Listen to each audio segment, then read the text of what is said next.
Falegnameria Paludetto. Da più di 60 anni. Il legno su misura a casa tua.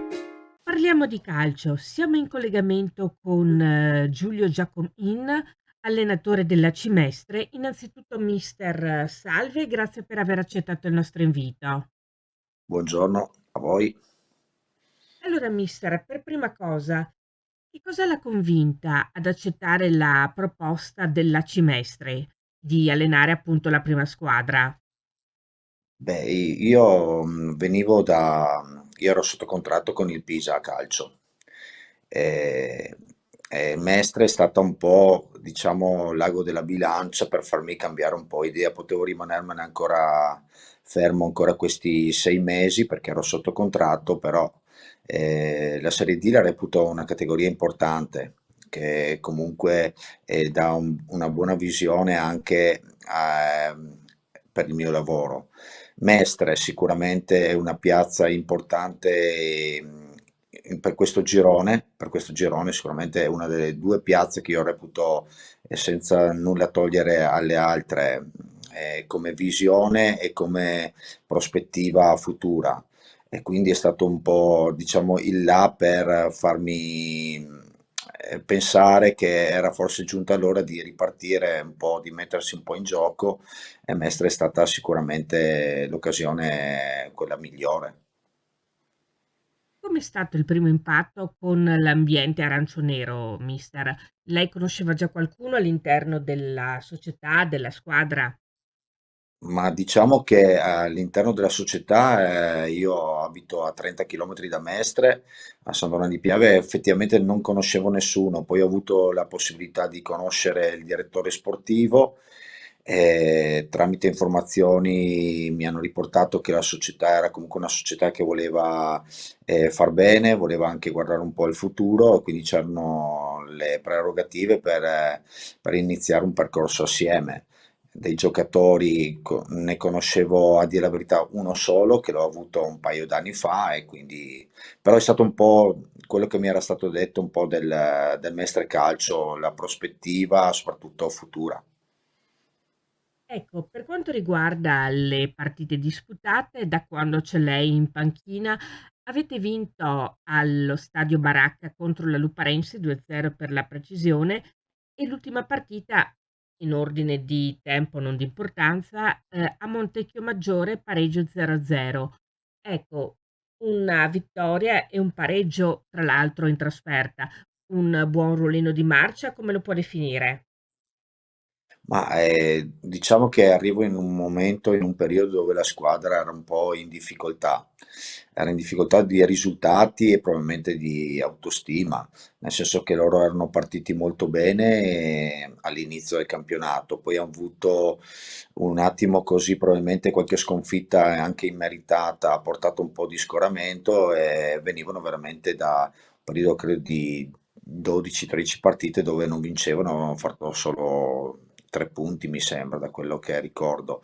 Quindi era un po' cercare soprattutto di entrare nella testa dei ragazzi e cercare di ricreare quell'autostima che probabilmente si era un po' persa. I risultati, una vittoria e un pareggio, che poi al di là che sia in casa o fuori casa non cambia molto, credo sia importante per loro per ritrovare nei loro confronti soprattutto la voglia di ripartire, di fare, di mettersi sempre in gioco anche loro. Indubbiamente.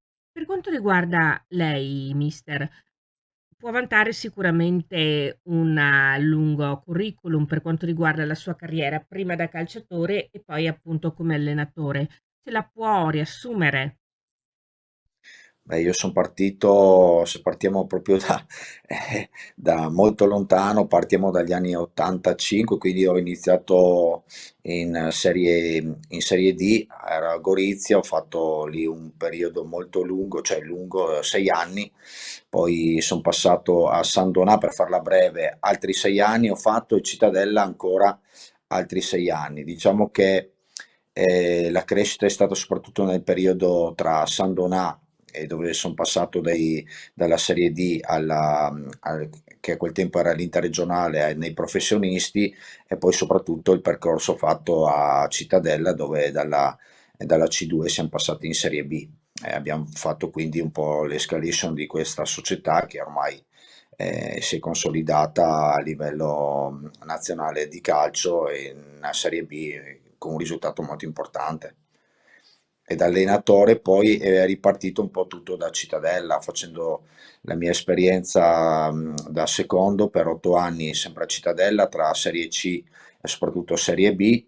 E poi mi sono un po' staccato dalla prima squadra, ho fatto Primavera, ho fatto 3 anni Primavera a Cittadella, poi ne ho fatto uno a Udine, all'Udinese, e poi sono ritornato un po' a fare il secondo e ho avuto delle esperienze, anche se non magari tanto positive, sia a Terni e l'ultima appunto con il Mister Maran a Pisa.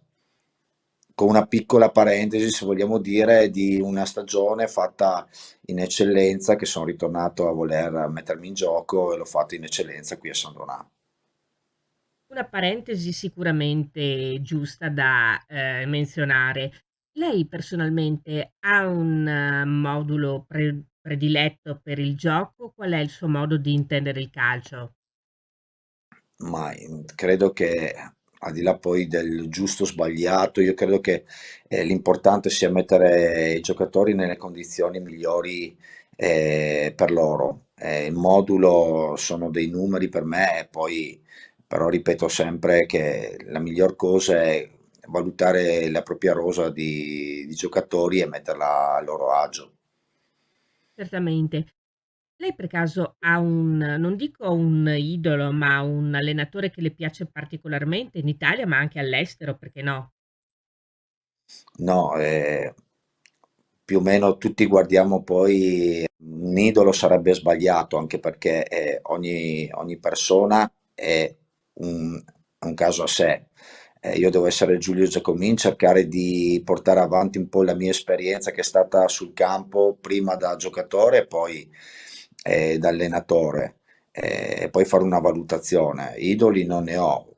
Come tanti guardi un po' a livello alto certi allenatori, ma non vorrei neanche fare dei nomi perché sarebbe ingiusto anche nei confronti degli altri.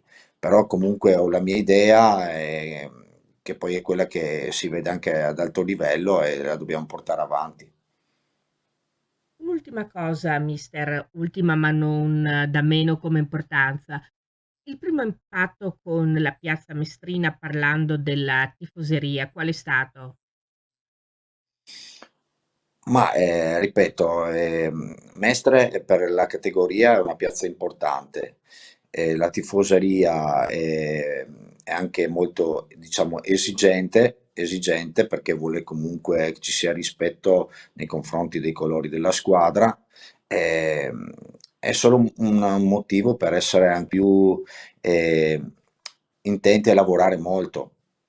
Dico sempre, comunque al di là poi che sia Mestre o un'altra piazza, dobbiamo rispettare le persone che ci vengono a vedere, dobbiamo dar loro la possibilità di venire allo stadio e darci il loro apporto. Indubbiamente. E dunque per averci parlato di sé, del suo arrivo alla Cimestre, ringraziamo di cuore mister Giulio Giacomin per essere stato con noi. Grazie a voi, grazie ancora.